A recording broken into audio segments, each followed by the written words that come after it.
I still remember that night as clearly as if it happened yesterday. The air in the barn was thick with the smell of hay, damp earth, and the quiet warmth of animals settling in for the night. The soft sound of cows shifting in their stalls mixed with the occasional bleat of goats. It was late, but my mind was too alert, too restless. Our nanny goat was due to give birth any moment, and we were all waiting, watching, listening. Births on a farm are always emotional events. Sometimes they fill you with joy and relief. Other times, they break your heart. I had experienced both outcomes before, so my chest was tight with anticipation, not knowing which side of life we would face this time. When the contraction started, I held my breath. My hand shook a little as I adjusted the lantern to cast more light into the pen. The goat pushed hard, her body trembling, and within minutes, the first kid came out. He was strong, breathing quickly, already kicking his tiny legs as if impatient to start life. I felt a rush of relief and happiness. One healthy baby. That was already a blessing. But then came the second. It took longer. The mother struggled more. By the time the second little goat slid onto the straw, I could already sense that something was wrong. He didn't move like the first. He lay there, almost limp, his legs weak and twisted under his body. His tiny chest rose and fell slowly, and he made no effort to stand. I gently lifted him, rubbing his wet fur with a towel, whispering encouragements he could not understand. "Come on, little one, you can do this. Fight!" His eyes blinked slowly, heavy, like he had already fought too much just to get here.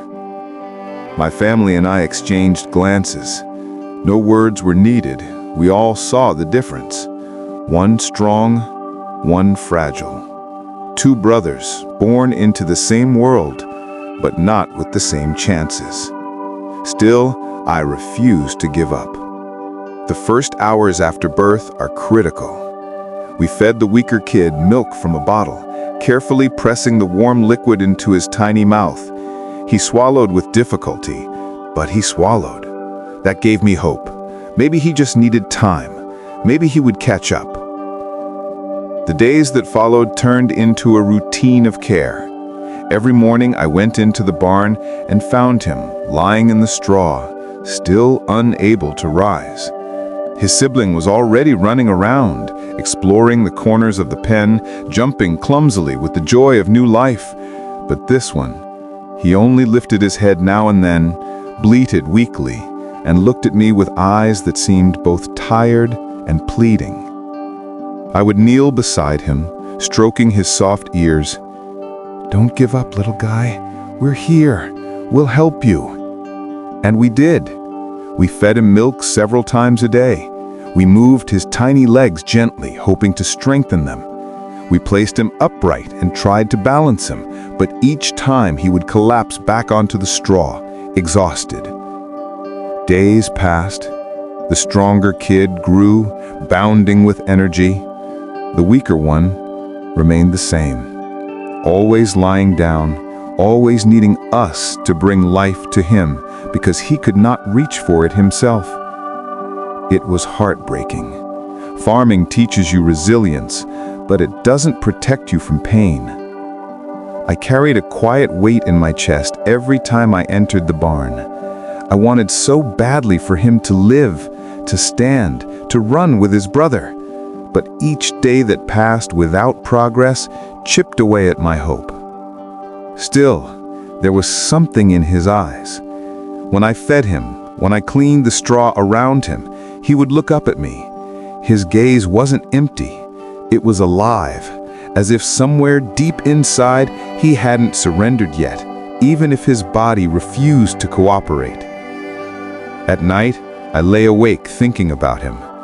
I thought about how unfair life could be, how two creatures born side by side could have such different destinies. And I thought about how far I was willing to go to keep trying.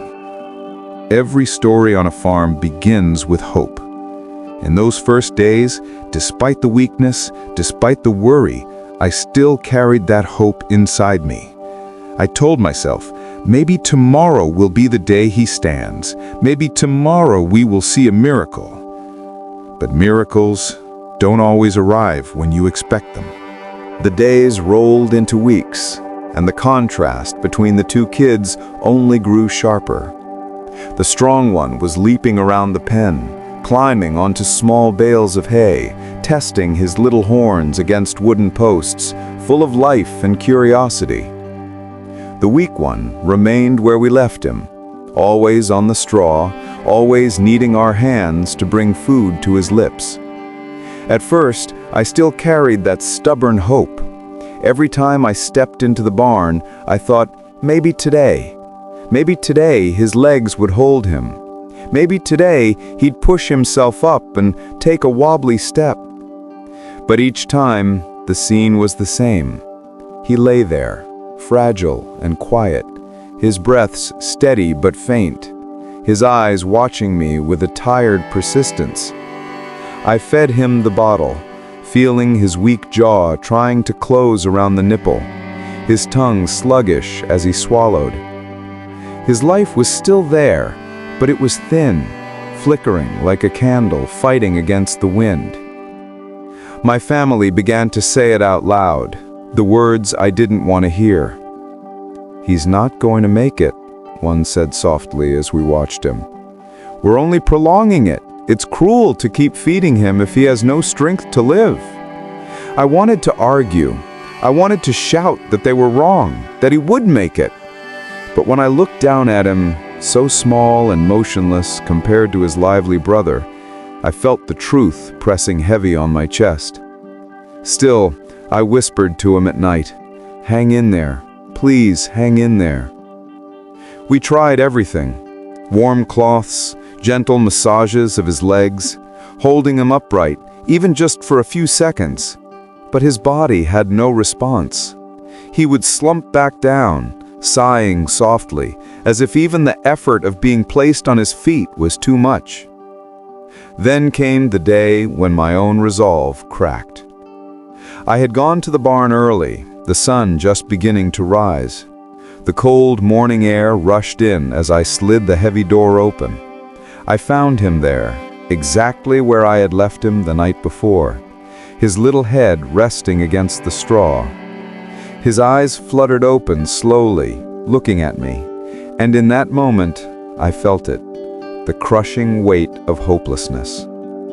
I knelt down, touched his fur, and whispered, "I don't know what else to do." That day, we made the decision. We stopped feeding him. It was not spoken with cruelty, but with exhaustion, with hearts too heavy to keep pretending. We told ourselves that if he truly had the strength to live, he would have to show it. If not, then maybe letting go was the kinder path. The first day without feeding him, I could barely sleep.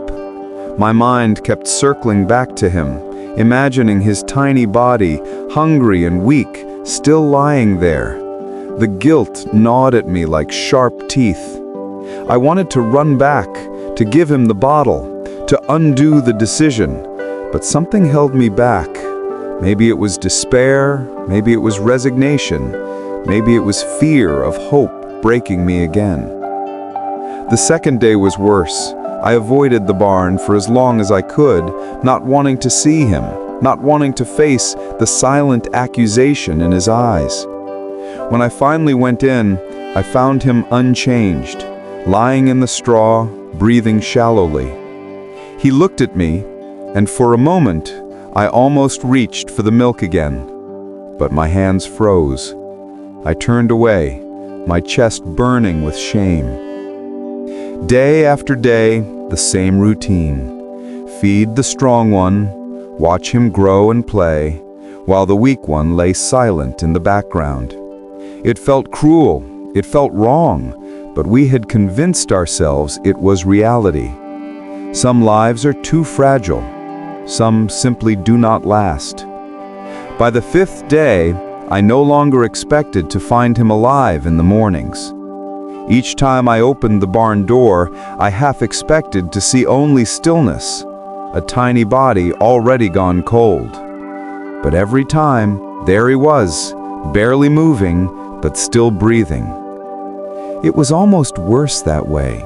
His quiet persistence felt like a rebuke, a reminder that we had abandoned him. And yet, we told ourselves again and again, he won't make it. We have to accept it. The silence in the barn grew heavy. Even the strong kid's playful bleats seemed to echo against the walls with a kind of cruelty, a mocking reminder of what his brother could not do. On the 7th day, I stood in the barn doorway longer than usual, my hand gripping the rough wood. The morning sun filtered through the cracks, lighting specks of gust in the air. I felt tired, older somehow, as if this little struggle had drained more out of me than I could admit. I looked at the weak kid, lying there, as always, his eyes half closed. My heart ached, but there was no room left for hope. In my mind, I had already let him go. But life, I would soon learn, has its own plans. The morning that changed everything began like any other.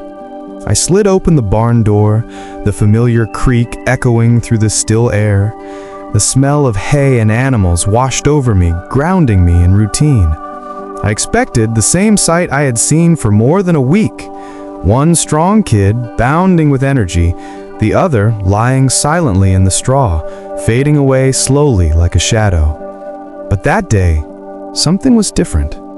At first, I thought my eyes were playing tricks on me. The weak kid was not lying in his usual corner.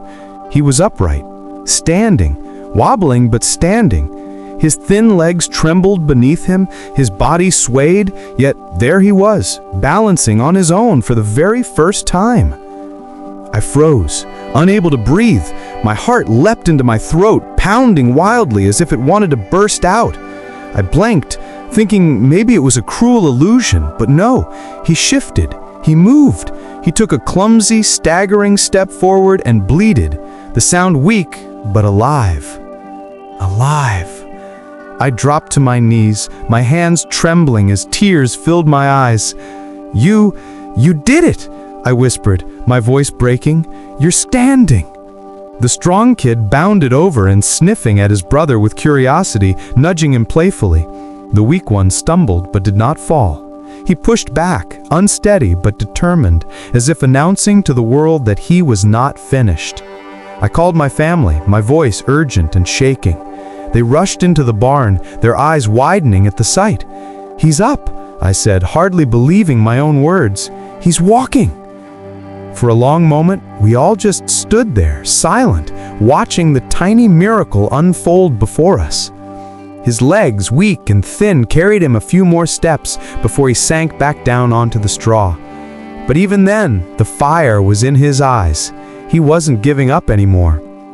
Over the next days, he grew stronger. Slowly, carefully, he found his balance. Each morning when I opened the barn, I saw him trying again, taking steps, stumbling, getting up, and trying again. His determination was raw, almost desperate, fueled by the hunger that had once nearly ended him.